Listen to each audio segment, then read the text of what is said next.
Assalamualaikum warahmatullahi wabarakatuh. Perkenalkan, nama saya Andi Ratmi Alifiana Fitri dengan NIM 210902502021, Prodi Pendidikan Akuntansi kelas B. Baik, dari video ini saya ingin mempresentasikan untuk memenuhi tugas saya, yaitu untuk kuliah akuntansi lanjutan 1. Materinya yaitu likuidasi persekutuan.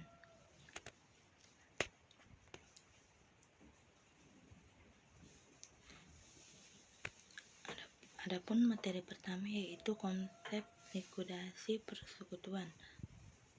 Menurut BEAM 2000 halaman 625, disolusi persekutuan ialah berubahnya hubungan sekutu yang menyebabkan berhentinya persekutuan secara hukum.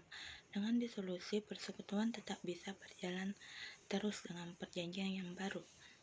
Atau persekutuan bisa juga berhenti atau bubar secara bisnis. Berhentinya persekutuan secara bisnis disebut juga likuidasi. Likuidasi merupakan proses atau cara akibat terjadinya pembubaran atau perubahan secara perusahaan yang mengalami kerugian sangat besar jumlahnya dan tidak mampu untuk membayar segala kerugian tersebut.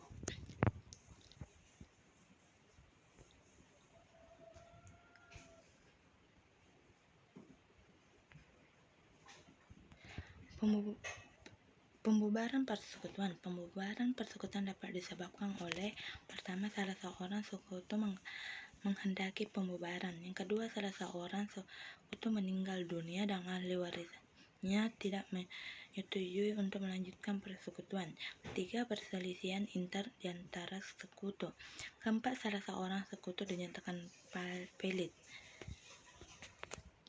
Tujuan utama dari likuidasi adalah melakukan pengurusan dan pemberesan atas harta pelit. Proses likuidasi juga mengacu pada Perbu nomor 1 tahun 1998 tentang perubahan atas undang-undang tentang kepelitan.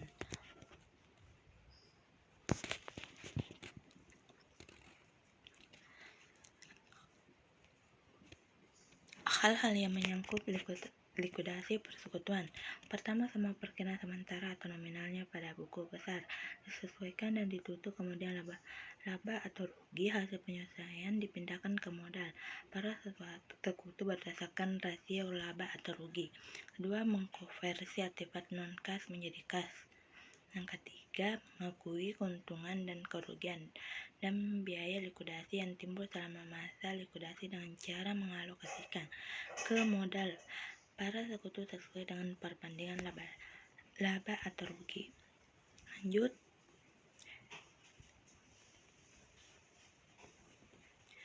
ditinjau dari waktu penyusunan daftar likuidasi, maka likuidasi dapat dibedakan menjadi: pertama, likuidasi secara langsung atau sekaligus.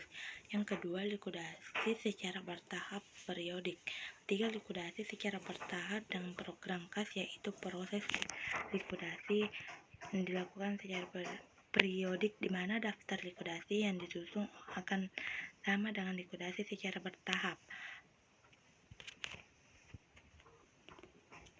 Lanjut, likuidasi berlangsung setelah proses realisasi selesai.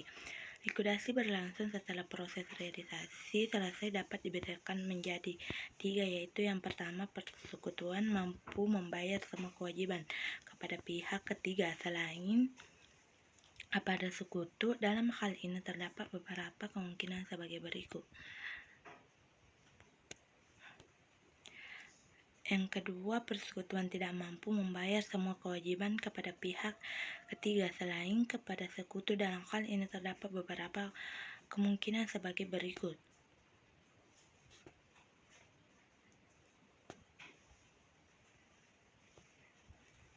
Lanjut, kondisi yang menimbulkan pembubaran persekutuan. Pertama, pembubaran oleh tindakan sekutu.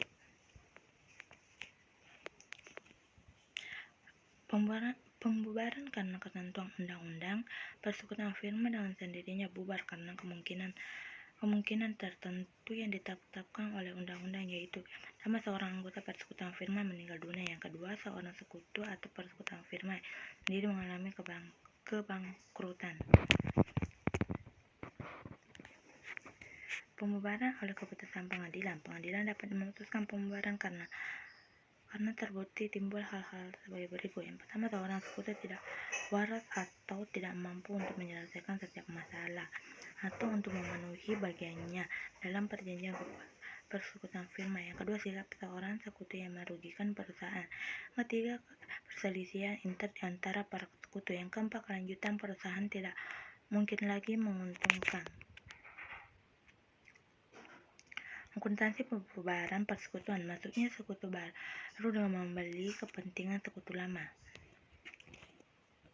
Yang pertama, seorang dapat diterima sebagai sekutu baru hanya dengan kesepakatan semua sekutu. Yang kedua, penerimaan sekutu baru menimbulkan perjanjian baru dan hal ini merupakan pembentukan persekutuan firma baru. Persekutuan firma yang sebelumnya dianggap bubar dengan kesempatan umum. Seseorang yang dapat memperoleh kepentingan dalam persekutuan firma lewat yang pertama, masuknya sekutu baru dengan membeli kepentingan sekutu lama. Jika semua sekutu setuju menerima seseorang pembeli kepentingan sebagai sekutu, maka hal yang akan membubarkan persekutuan firma yang lama dari menciptakan persekutuan firma baru. Contoh pertama, firma Selvi Andi dengan masing-masing modal sebesar 25 juta dan 30 juta. Rasio laba atau rugi dibagi sesuai dengan kebandingan modal ini diterima sebagai sekutu baru dalam membeli kepentingan sekutu lama sebesar 1 atau 6 bagian 60 juta. Jawab jurnal firma atas masuknya sekutu ini. Modal Selvi 12.500.000, modal Andi 15 juta, modal ini 17 juta. Catatan uang sebesar 50 juta diterima oleh para sekutu lama sesuai dengan perjanjian.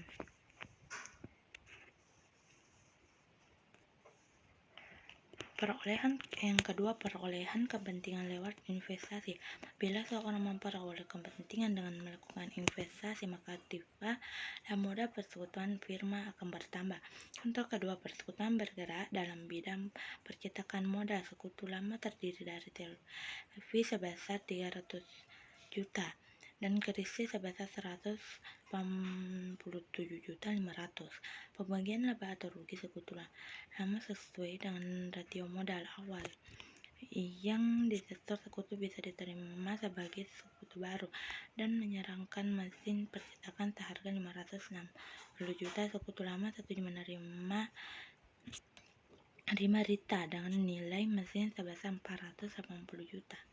Jawab jurnal persekutuan atas masuknya Rita, mesin 480 juta, modal Rita 480 juta. Investasi pemberian bonus atau goodwill kepada sekutu lama. Maksudnya sekutu baru dan memberikan bonus atau goodwill kepada sekutu lama berdasarkan ratio laba rugi sekutu lama. Bonusnya ditentukan oleh selisih kepentingan dengan modal yang disetor dan total modal sekutu lama dan baru yang disetor tidak berubah. Goodwill ditentukan selisih kepentingan dengan modal sekutu baru yang disetor dan total modal sekutu lama berubah.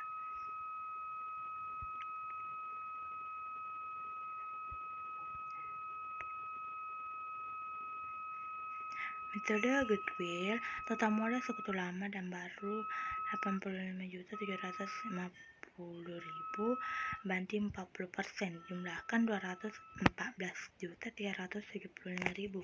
Total modal sekutu lama dan baru yang disetor sama dengan 208.250.000.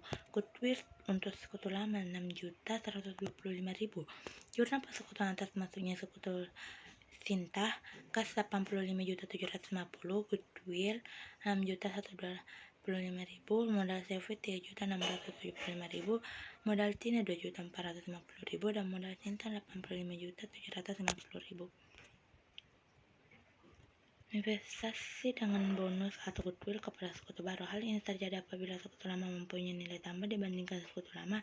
Misal, sekutu baru ahli di bidang pemasaran. Metode bonus dengan memberikan tambahan kepada seluruh sekutu baru dan mengurangi modal sekutu lama. Contoh keempat, untuk persekutuan Sylvie dan Aldi dengan modal masing-masing sebesar 150 juta dan 210 juta. Pembagian laba persekutuan dengan ratio 30% sampai 70%. Widya diterima sebagai sekutu baru dengan menyerahkan persediaan barandakan sebesar 330 juta.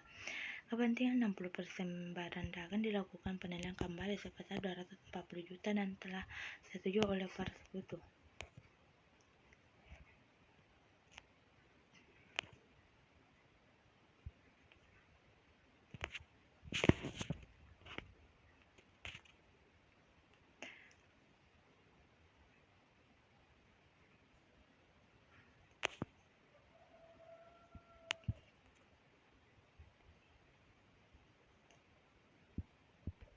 Next.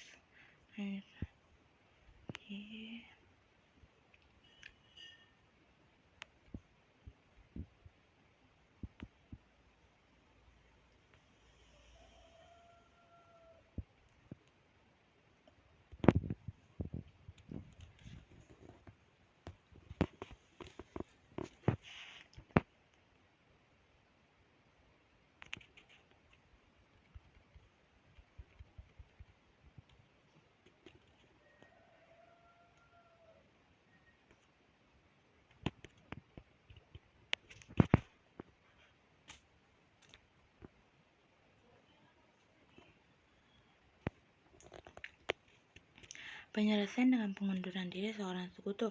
Pengunduran diri salah seorang sekutu di mana kegiatan perusahaan tetap dilanjutkan oleh sekutu. Dan tinggal hal ini para sekutu yang lama harus membayar kepada sekutu yang mengundurkan diri. Pembayaran kepada sekutu yang keluar ada dua kemungkinan, yaitu pembayaran lebih besar dari saldo modalnya. Yang kedua, pembayaran lebih kecil dari saldo modalnya. Pembayaran kepada sekutu mengundurkan diri suatu jumlah melebihi saldo modalnya. Pembayaran kepada sekutu yang keluar melebihi saldo modalnya. Catatannya ada 3 metode. Metode bagian A, selisihnya dicatat sebagai bonus, yang bagian B, selisihnya dicatat sebagai goodwill. Bagian C, model persekutuan dinilai kembali dengan dasar jumlah selisihnya.